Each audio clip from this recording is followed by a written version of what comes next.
Hi, welcome to the Second Wind Academy podcast. My name's Ryan Gonsalves and I'm your host today.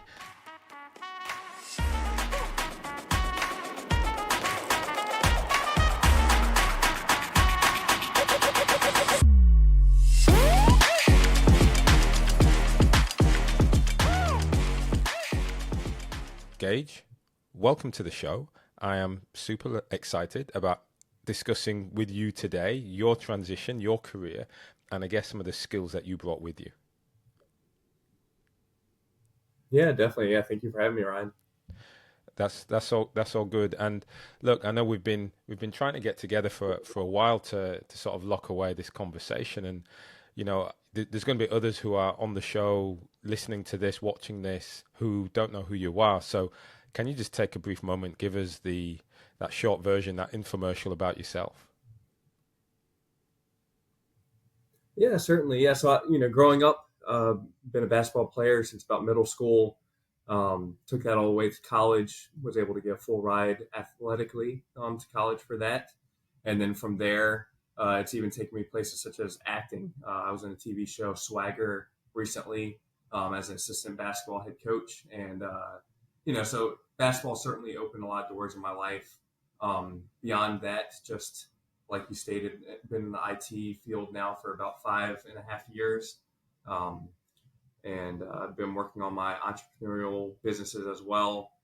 Very competitive, very, uh, again, just entrepreneurial minded, and leveraging those skills to really grow my career. So I know we'll discuss the transition from being that athlete to the business world, and I hope I can provide a lot of feedback and a lot of just input on ways that athletes can make that smooth transition, and maybe some things that I would have done differently in hindsight that could have helped me even farther in my career. That sounds great. I mean, listen, the even just as you giving us a breakdown there of the game basketball, but how it opened up doors, the fact it opened up acting. I mean, talk to me about that. How did it get you into acting? Yeah, so there was a casting call for the local TV show Swagger. It's on Apple TV. Executive producer is Kevin Durant, so it's really kind of based around his life in a sense, and just some of the hardships that he had to go through and overcome. But yes, and then an application, some headshots, some of my basketball photos, and sure enough, the director chose me to be a assistant basketball coach. I was more so thinking I'd be a player, but I am getting closer to 30 now, so I guess coach was more fitting. But yeah, it opened the door for that, which I never would have even fathomed that I'd be doing, and it was a very neat experience, that's for sure. Yeah, I like that. That is fascinating. And did you get to meet the great man himself?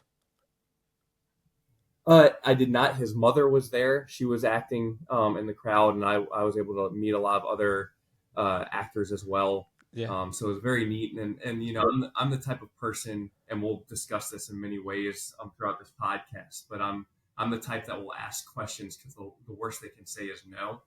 Hmm. And my character did not have a speaking part, and I went up to the director and asked, Yeah. in a certain scene, can I say such and such?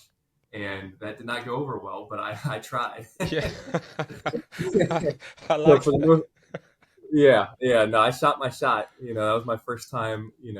Could potentially be my only time acting. So I was like, all right, well, let's go Yeah. for it. Um, and again, that will be a repetitive theme of just how I've gotten to where I am now is being willing to ask those difficult questions, the uncomfortable questions to kind of propel you in ways that you otherwise wouldn't have been. Yeah. Well. Listen.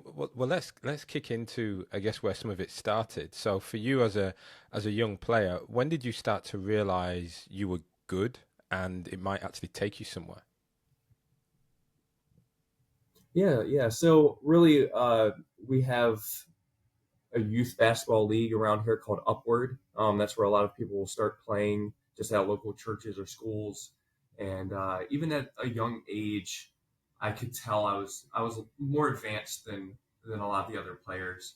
Not in a cocky way, and not to toot my own horn, but I could just tell. I was more advanced. I was catching on to uh, plays and just my abilities a lot quicker than other children of my age. I'm 6'7", so I've always been tall for my age. It's not something to where I just randomly hit a growth spurt and got to my height. I've gradually grown from a young age, so I've always been one of the taller athletes on the team.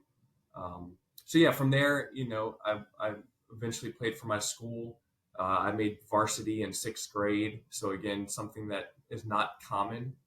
So I was playing on varsity starting in sixth grade all the way through my high school career. From there, I played AAU travel basketball, which I highly recommend for anyone that's looking to play in college, because again, that's where you get a lot of your exposure. That's where I really got a lot of my exposure. Right. And then at that point, I decided to go to a junior college. I went JUCO for a year to try and get more exposure for larger schools, because I did have offers coming out of high school. A lot of them were Division III, some Division II, and a couple D1. And so I decided to go junior college for a year, which a lot of people will commonly do to get more exposure for larger schools and hopefully get picked up. So for those not familiar with that US college system, what do you mean you chose to go to junior school? Talk me through that decision-making process. Yeah, so a junior college is a 2-year. Yeah, it's a 2-year school opposed to a 4-year university. So a lot of times, if you're a regular student, you'll go to a junior college or a community college, and that's just a 2-year university where you're usually getting an associate's degree opposed to a bachelor's degree. So a lot of times you'll have kids go there for the 2 years and then transfer to a 4-year university from there. Mm-hmm. Yeah. But athletes will do it for various reasons. They'll either do it because their grades were not good enough coming out of college, out of high school to get accepted into a 4-year university. So they go to a 2-year where the standard is lower as from a grading perspective, and they'll work on their GPA to then go to a larger university. Or they'll simply go to a junior college because a lot of larger schools will come to the games and try to recruit you from that smaller college. So again, it's just a path that a lot of athletes will take, especially in the United States here. And it's a path I chose, and things did not go like I expected. I had started off the year with a lower back injury, which made it very hard for me to get into the lineup that we had. We were number 1 in the country, so we were a very solid team. So at that point, it was very hard to really get into the lineup and get that exposure I was looking for. So from there, I took a gap year and then went to a 4-year school from there to finish out my career. Right. And so during this process for you, what were your aspirations? Really just take it as far as I could. I mean, you put so much time and effort into a sport. You really focus your life around it. You're traveling all the time. You're practicing all the time, working out for that sport. I mean, you just put so much time and effort into it. I'd say my number one goal was to get a college education for free, and that's really what I was aiming for through the sport. Neither of my parents went to college. In fact, they were teenagers when they had me. So, a lot of it was a learning experience for all of us. They didn't have much knowledge to really lead me on. And truth be told, I wasn't even aware that I could get an academic scholarship for college. So I figured sports was my only way, and that's what I was really aiming for. And thankfully, I was able to do so. Mm. And I was the first Yesbeck to achieve or even graduate from a 4-year university. So it's also where I met my wife. She was a softball player or the pitcher of the softball team in college, and I was the center of the basketball team, and that's where we met. And got engaged my junior year of college, and then after graduation we got married, which we can dive into a little bit more later in the podcast. Yeah, it's interesting. Your aspiration there was somewhat focused on the academic side rather than, let's say, reaching the NBA and becoming all of that. So academically, what sorts of decisions did you have to make? So I made the decision to apply myself more, and in hindsight, looking back now, there's a few things I would have done differently. I would have taken more advantage of that free education and probably double majored. you get allotted a certain amount of credits that you can take per semester and for free. And I would have, in hindsight, I would have gone back and probably just taken a larger course load and actually double majored and taken more advantage of that free education. And secondly, looking back, I would have probably done internships. It's something that a lot of athletes do not do simply because being an athlete is a full-time job. So when you're home for the summer, you're once again still working out, still focusing on getting better for that upcoming season instead of focusing on, academics or working on an internship for a corporation that you could potentially be hired on after graduation. Um, so I'd say academically for me, I tried to make it more of a focus. And because of that, I received a lot of accolades through college. However, it's not common practice for athletes to take academics seriously, unfortunately. Um, and a lot of times when you are a superstar or a very good athlete, schools will kind of just put you through the system and not so much care about your academics.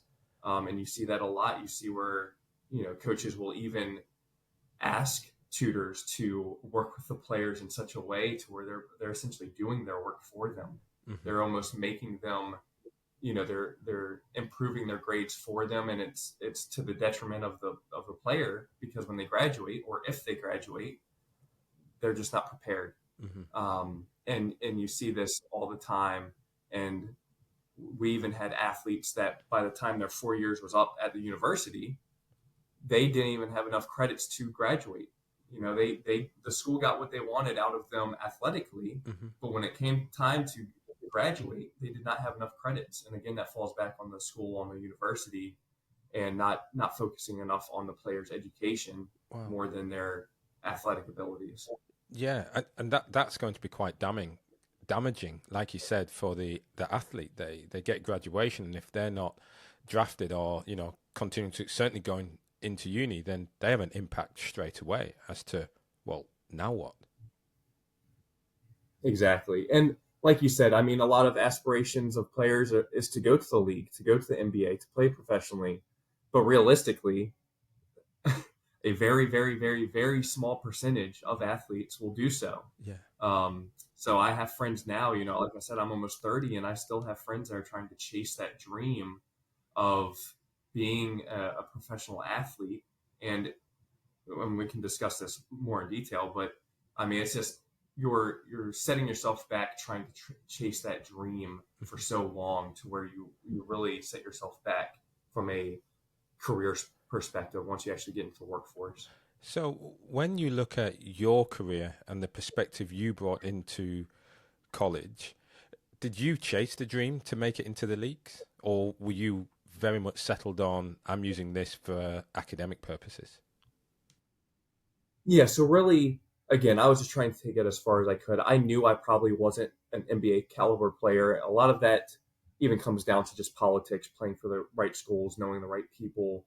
Because I've certainly known players that athletically and had the capabilities to go play, um, probably in the NBA, and just simply did not make it because of where they came from or who they were. But at the same end, I'd say my transition really came, like I stated, my senior year of college. After I graduated, I married my wife that summer.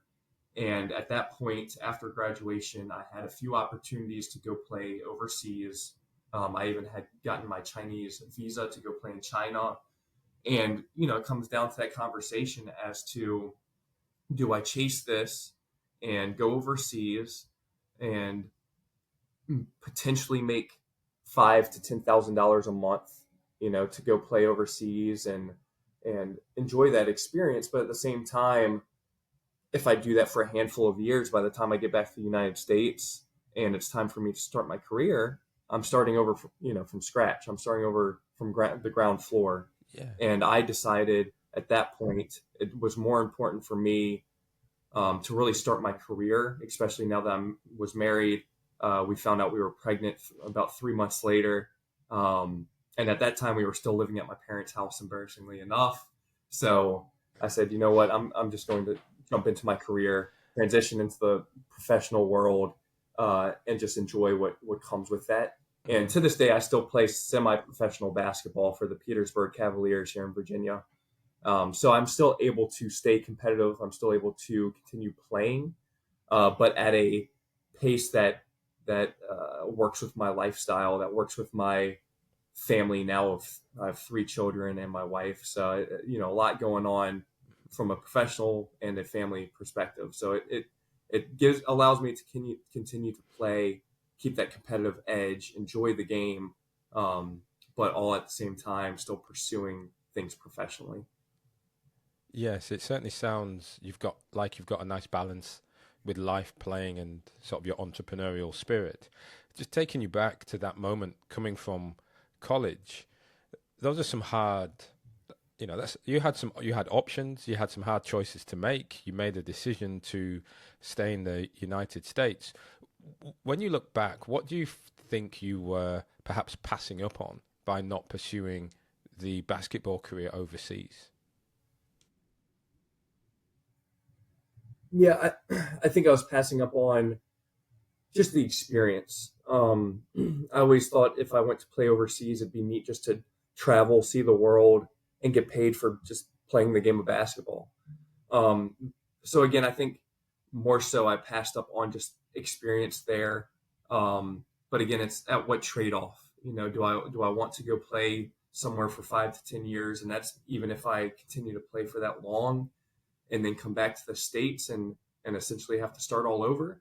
Or do I bypass those experiences and just jump into the business world and get started career wise and really grow and get my foot in the door with a company to where I could grow professionally? Um, so yeah, again, I've known several players that went to NBA. I've known several players that went overseas, and unfortunately, unless you're a top athlete, it just doesn't sustain itself. I've maybe a handful of seasons, like I stated, and then they're back here in the States and don't really know what to do at that point. So, what was the pull for you to step into the corporate career? Personally, I've just always enjoyed business. I've enjoyed, you know, not even just the money making perspective, but just working. You can consider myself a workaholic, but uh, but yeah, just really just the business side of everything, just jumping in, um, trying to take that competitive nature that I had in sports and apply it to the business world, work my way up the ladder corporately, which I've currently done, very well, very good job of, with only being in my career for about 5.5 years now. Um, so yeah, just the desire was to, again, I was married. We found out we were pregnant 3 months into it. We were still living with my parents. So the desire was to not only take care of myself, but take care of my family, provide for my family, and give them, a life that I didn't particularly have growing up. Because again, my parents were teenagers. We were growing up together essentially, and had to overcome that. So I wanted to be in a state to where I could provide for them. Mm-hmm. I mean, which I think is great. And, the family, it certainly helps to shift your focus and, really make you start to value things differently or look at the world certainly through a different light. For you, given those changes, what did you do? How did you find out what you wanted to do? And where did you go? What did you do to get a job? Yeah, definitely. Yeah. So again, in hindsight, I would have done internships, probably during the summers in between college. Unfortunately, I did not. So coming out of college, I applied to many, many, many positions and simply did not get a single interview H- from How anyone, how even did with you my figure four-year out degree. how did you figure out who to apply to? So I focused. I mean, it came down to a point to where I was almost applying anywhere that I could just get my foot in the door. I even applied for a logistics company that was delivering bread. I applied to, IT companies because my major in college was business with a concentration in IT. But I honestly got to a point to where I was very honestly depressed by the fact that I could not get an interview with anybody. And essentially, what it came down to, and something you're seeing a lot is just knowing it's all about who you know. And thankfully, my father has been in the IT field now for almost 30 years, and he was able to reach out to a business that he had done prior business with, and continuously kept telling them, "Hey, my son's about to graduate from college. Hey, my son is now graduated from college. Could you guys just use an extra set of hands? Could he help? Is there anything he can do for you guys?" And thankfully, that company, a couple months later, ended up giving me an interview, my very first interview, and hired me on the spot. And I've been with them ever since. And again, just to kind of go over asking difficult questions, because at the end of the day, the worst they can say is no, right? So when I got my foot in the door at Rich Web, which is the IT company I'm at, I was brought on at a $40,000 salary, right? So pretty low entry level salary. First year into the business, I go for my yearly review, and I sit down with my CEO and CTO, and I ask for essentially a 50% raise, right? So I go from 40,000 to 60,000, and I come to it prepared. I write down, these are the hours I've spent in the company. This is really the areas I've helped grow the company. So I don't just go into it blindly. I go into it prepared, and I ask the difficult question. Can I get a raise to 60,000 from 40,000? And thankfully, they saw how prepared I was, and they provided that to me. What do you remember? What did you say? I think I think everyone's about to pick up their pen now and think, okay, here's what I'm going to do to get a 50% pay rise. Give us the list. Yeah. So again, I just went into it prepared. I wrote down the amount of hours because we have to log our hours daily, and I was logging well over 8 hours a day. So I basically broke down, here's the amount of hours I've been working. Here's the additional hours I've worked beyond 40 hours a week.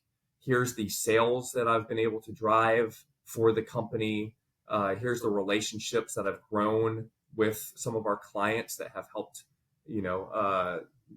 keep them on board with our company, and just really going through every perspective of how I've been able to help grow their company, and just apply myself and just make it evident that, hey, I'm trying hard here to grow this company, to apply myself, to learn as much as possible. Mm-hmm. Yeah. And that kind of went from there, honestly. Just went to it prepared, though. Yeah, but it takes that confidence to be able to go in and ask for that question, or ask that question so soon into a career, into a role. We were joking earlier about, taking the shot, but to what extent do you think that, to what extent do you think your approach to how you played basketball supported you stepping into that kind of negotiation? Honestly, just confidence, leadership, skills that carry very good over into the workforce, teamwork. And again, to be honest, through my 4-year university, I had a coach that was very, very hard on us, very demeaning, very, a lot of words you could put into it, almost verbally abusive to an extent. So that really puts a hard coat on you, to where you almost feel like there's nothing anyone could say that could tear you down more than that.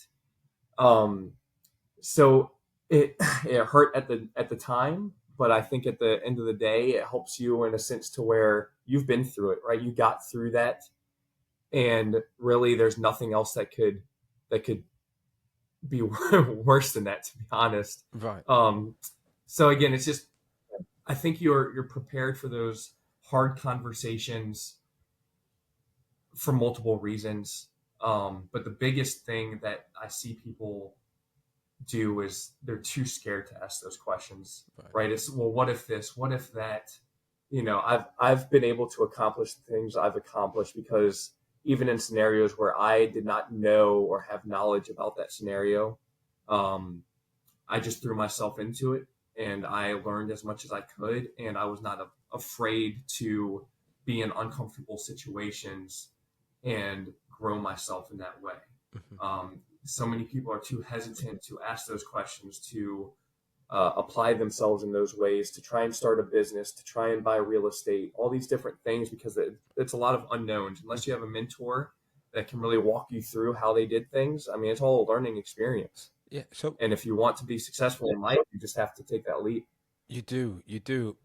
What helped you get through it? You know, you spoke about your coach there, but you talk about the success that you've had.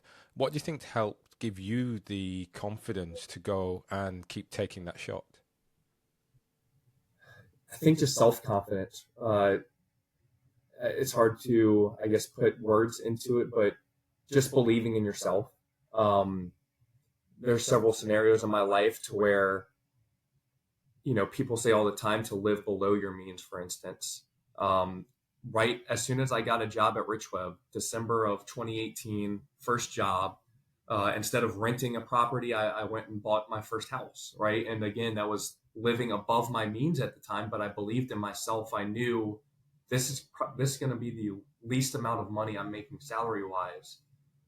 And if I believe in myself and I know that I can grow, then living above my means momentarily will really benefit me in such a way to where it did. I mean, honestly, buying that first home, which again, a lot of people are scared to do, but I found a VHDA loan that was able to pay all of my down payment for me. Was able to get my first home with my wife, and we were able to leverage that 2 years later to buy our second home during the lowest interest rates our country's ever seen. So now I have a even larger house at a 2.6% interest rate that again I will probably never sell but only rent out because of that great interest rate.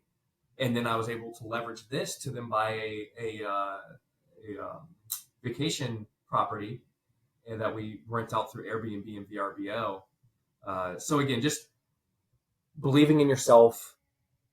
Again, in many scenarios I lived above my means simply because I did believe in myself in such a way to where I knew I would grow and make more money and grow salary wise and do more things to even it all out. So again, at the end of the day, it's you can live below your means and feel comfortable and stay in that role, or you can, if you live above your means, it kind of applies that pressure to do more. Hmm. Yes, yeah, and I guess you were kind of front loading that pressure. In fact, you were intentionally putting that pressure on yourself in order to push you further. I have to ask in a random way, but you think about the coach that you had through college and almost putting you through that Mm-hmm. negative experience that need to push and, work harder perhaps than you expected to work. Do you think that sort of work ethic, and sort of setting out what you need to do and then going ahead and achieving it, do you think that's something that has carried through from sport and indeed from the way you were brought up? Hi, it's Ryan Gonsalves here. Thanks for tuning in today. I just want to take a moment to ask you an important favor. To help grow this channel, one thing will do that above more than anything else. Please hit that subscribe button. By hitting that subscribe button, you help me to grow the channel, allowing me to create more tailored content, improving the quality, and also to develop additional services such as the workshops, one-on-one sessions specifically designed to support elite athletes in that difficult transition to that career beyond sport. So if you want to join me on this journey to help inspire, guide, and connect individuals to find their second wind, please hit that subscribe button. Oh yeah, certainly. I mean, overcoming things is a common theme throughout my life, and again, you have two options. You can either give up or you can overcome and succeed, right? And I always choose the latter. I'm not one to just give up. No matter how hard it is, sometimes you just got to fight through it. And a lot of times you'll come out on the other end a stronger person. Speaking again to my coach in college, uh, only me and one other teammate graduated from that school that came in the same year I did, right? So everyone else quit. We had multiple players that were great basketball players that simply quit the sport because the coach was just too much. So what made you And stick? again, just I'm not a quitter. I knew it was hard at the time, but I knew I always look at the end goal, and quitting just wouldn't get me there. You know, if I quit, I'm not going to get my 4 year degree. If I quit, I'm not going to have that projection into the corporate world that I'm looking for. If I quit, I'm going to lose out on a lot of the relationships I'm building currently in college. You know, it was more than just, sure, it was difficult to get through on the court in practice, but again, it was just the community of people I had around me, my teammates, the brotherhood and bond that we had, because going through adversities like that, I believe only made us closer, because we had to rely on each other to enjoy the game, to enjoy practice, to enjoy the games. I mean, because it wasn't coming from the coach, that's for sure. So it was relying on that brotherhood, those relationships that you build, and then just knowing what your end goal is. And if you quit, you're not going to get there. Okay. All right. I hear that. I hear that a lot. And I'm curious then for you, as you look back at your period coming out, well, your period coming out of that college environment, that brotherhood where you had to bond, you know, if anything, because of the, I guess, the negative approach that your coach was bringing to you. What have you found to be the hardest thing about your transition from that athletic college graduate to where you are today, balancing semi-professional and, you know, your career? To be honest, I don't think the transition has been difficult. I think it's been one that's worked well within my schedule, within my lifestyle, to the point to where I can still play and be I can still play and be competitive, and still have those bonds with my teammates, and still enjoy the game to the same extent, if not better. Because again, we've won 2 championships as a semi-pro team. Um, we've gotten 2 rings as a semi-pro team, which is really, as a basketball player, you're always chasing that ring, right? You're always trying to win a championship, get the jewelry. You know, that's a big thing you chase as an athlete. And I did not get that until playing semi-professional basketball. So personally, I I don't think the transition was difficult. It was one to where I was ready to again start my career corporately. Um, I don't feel like I gave up a whole lot, because again, I still get to play and practice and bond with my teammates and coaches, and still enjoy the game that I've loved for so long, but also while being a father to 3 children, to being a husband to my wife, to being uh, a director now in an IT company, which I, speaking of which, I just had another one of those difficult conversations on Monday Hmm. with my CTO and CEO, where I simply stated, I've helped grow this company, and the division I'm overseeing, I would like to acquire and start my own company. Hmm. Right. So this is a Yeah. question I'm asking my employer. I'm saying, can I buy out basically half the company that I'm already running? Hmm. And sure enough, they're going to work out a deal to where I'm going to become an owner Yeah. Yeah. of the division I'm already overseeing. Hmm. Right. So again, just that common theme of asking difficult questions to get you to where you want to be. Because at the end of the day, the worst they could have told me is no, and what I would have gone back to my desk and continue on with what I'm doing.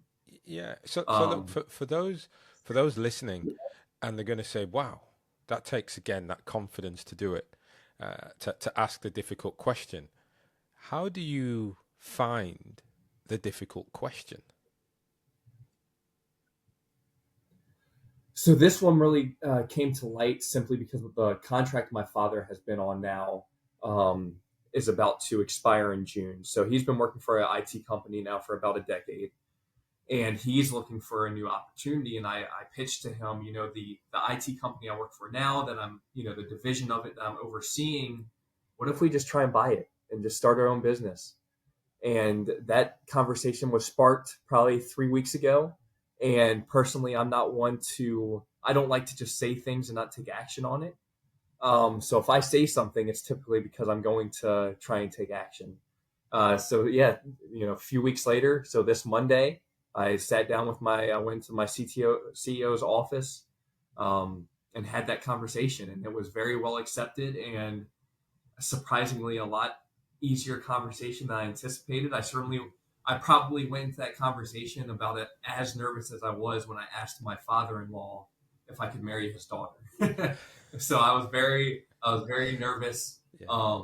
But again, it's it's one of those things to where you have two choices. You can go ask the difficult question, or you can continue to do what you're doing and uh, not ask the question and not potentially get what you're looking for. Mhm.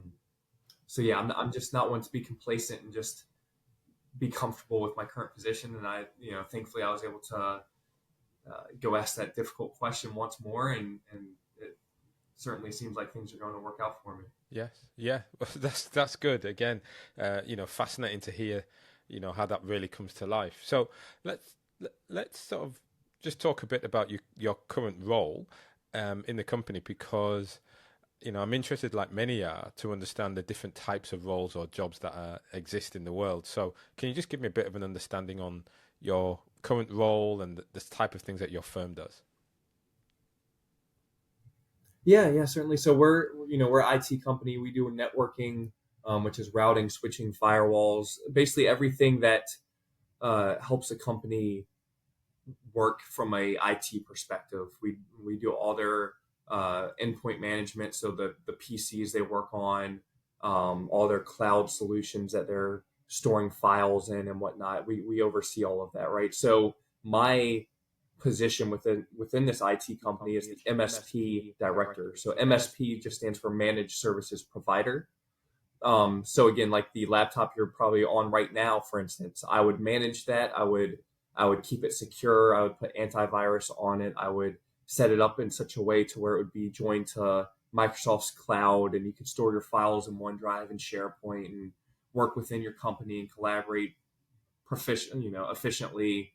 Um, so my portion, we're simply divided. We have network engineering. We have the MSP side. The MSP side is what I'm the director of, um, and that is the portion of the company that I'm looking to buy out and start my own business from there. Uh, but yeah, essentially anything IT related is what we is what we do. And that's that in itself is quite interesting. As you were coming through college, and certainly as a player, was this a kind of role that you knew existed, or is it something you've kind of graduated towards over time? Certainly something I graduated towards. If you would have asked me what an MSP is when I graduated college, I wouldn't have even been able to tell you. No. uh, and going into the IT world, there is a lot to learn.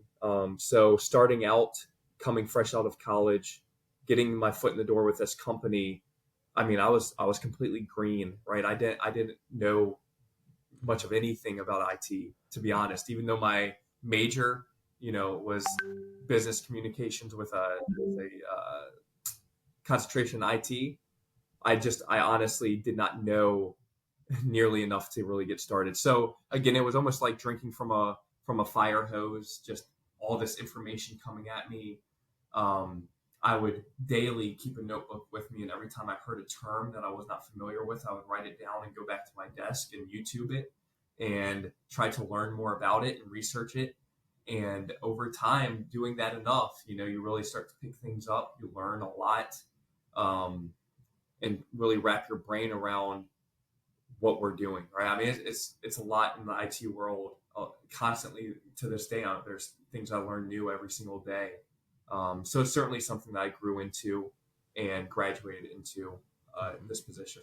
Yeah, brilliant. And so, if you're looking, if athletes listening to this are thinking, okay, what can I do to better prepare myself for this life after college or after the professional career? What types of tips would you give them based on your experience? Yeah. So again, in hindsight, I would do internships, right? I mean, the company I work for now, the past three employees we've hired all came through our intern program. So just get your foot in the door with some different companies. Maybe choose a different company each summer to internship with. That's how you build those relationships in the corporate world. they see your work ethic. And ultimately you just have to apply yourself. We have many people that will come in, especially the younger generation, that just want to be on their phone nonstop. They're checking social media, they're texting, they're not trying to apply themselves. And it's something that we've, especially in the United States, I'm not sure about where you're at, but it's terrible here. I mean, it's the younger generations that are coming into the workforce. It's nobody wants to work.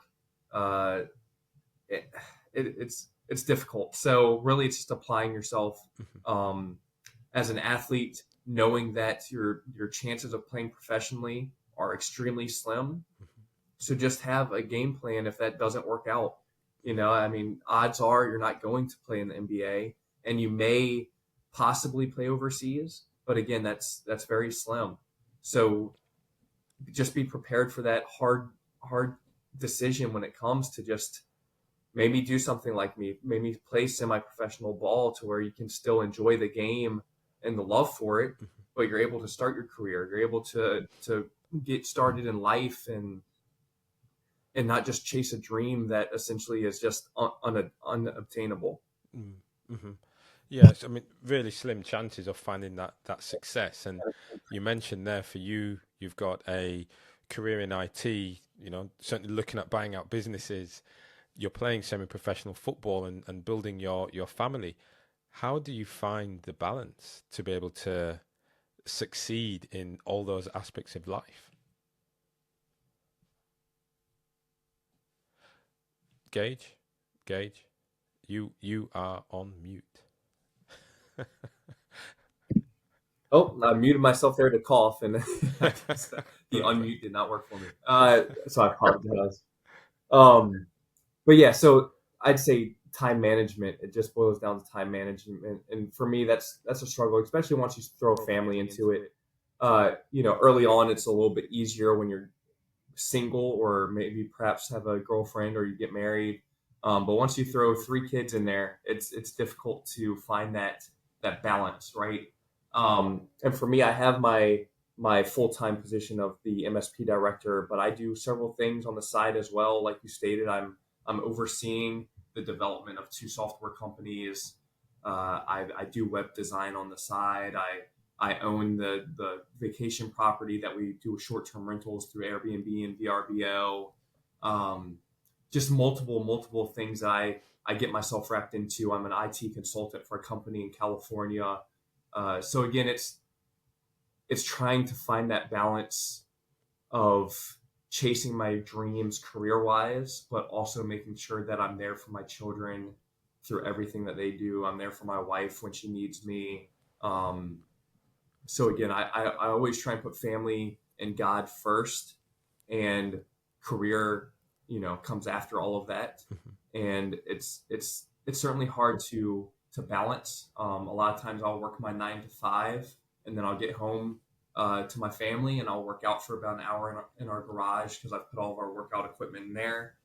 And then I spend the rest of the evening with the family until they go to sleep, and then I continue to work after that. So it's trying to find times to where, such as this podcast, right? I mean, they're upstairs sleeping right now, but so it's not taking away from my time with my family, Mhm. but it's still stuff that I can pursue to grow myself career wise. Yeah. What's the hardest thing about finding that balance? The hardest thing is finding that balance, right? It's again, just if my children are involved with sports or anything academically, or my daughter now, she's almost 5 in July. She's getting more involved with gymnastics or dance, or she wants to start softball and basketball and things of, I can't blame her. Look at her parents, but yeah, just being there for them through that all. My father unfortunately wasn't able to be there for me, and around my college career, he was able to start making some games. My mom and my grandfather, they were there at every single game. Even if I was traveling hours and hours away, they were there. So I want to be that for my children. I don't want them to feel like, oh, daddy's too caught up in working to be concerned about us. I make it well known that they are a high priority for me, and I try to be there for them through it all. If I have to take off a day from work, thankfully in the IT world, you can work remotely um, very easily. So a lot of times I'll just do that. I'll work remotely and then make sure that I'm there for their games or whatever they have going on. But again, it's in the IT world, it's easier to balance simply because of the fact that I can work remotely. I can work from anywhere. Um, so for my trade specifically, it's a little bit easier to balance. But again, when you're biting off multiple endeavors and multiple pursuits career wise, it's a lot to juggle. Mm. Um, but just making sure to always be there for your family at the same time. Yeah, and it was one of the bits you mentioned earlier. I find quite interesting. Speaking to you about the struggle of career transition from athlete to a more standard career.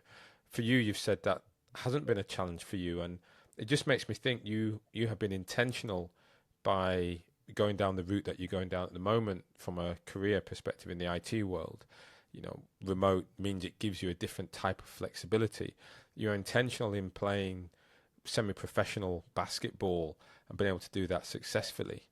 To what extent have you considered what life will be like when you stop playing basketball at that level and can't perform, and when that disappears, what do you think will happen then? It will be a sad day because if once I stop playing, then I know it's because my body will no longer allow me to.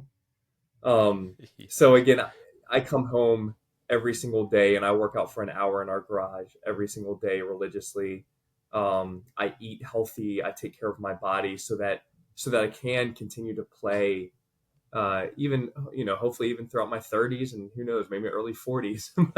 But it will certainly be hard because that will be the realization that I'm getting older Hmm. and Yeah. and my body may not move or perform in the ways that I wish it would, or to a degree to where I might be playing against kids in their 20s and I just can't guard them or can't compete because I'm just getting older, right? So I think age is something that can be difficult there, and just accepting that fact.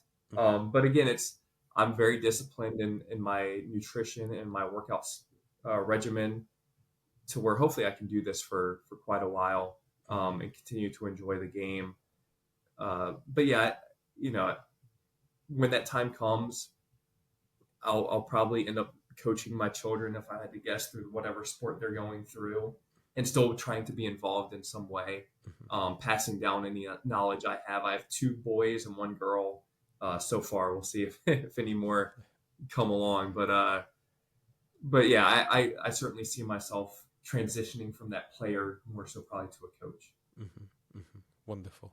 Wonderful. Listen, Gage, thank you very much for taking the time out of your day, at least kickstarting your day with us to share your story. There's going to be people listening who are going to want to follow you a little bit more. What's the best way to get in contact or follow your journey? Yeah. I mean, really, just follow me on Facebook, Gage Yesbeck. I'm the only Gage Yesbeck in the world, so it's not hard to find. You can follow me on Instagram, Gage804. So those two platforms I'm probably the most active on, and then LinkedIn professionally for professional networking. Again, just Gage Yesbeck. So that's GageYesbeck. And if anyone has questions, I try and help people all the time. Just kind of mentor them in things that I was unable to have a mentor for. Um, and a lot of times, again, it comes down to a fact where maybe they're too scared to take that leap to dive into. I've done clothing brands, I've done car wrapping, I've done, uh, gosh, I've done a little bit of everything, to be honest. Just because simply I wanted to learn those jobs, I wanted to try and make money doing so, and there are just a lot of different side projects that I've worked on, and gain knowledge there. So again, I'm always glad to relay any of that knowledge I've learned, be a mentor, help people with it, whether it's real estate, business, IT. I mean, really just anything. So yeah, feel free to reach out to me. Um, I love passing along that knowledge and helping people succeed. Wonderful. Gage, thanks very much for sharing your story today. Oh yeah, no, thank you for having me.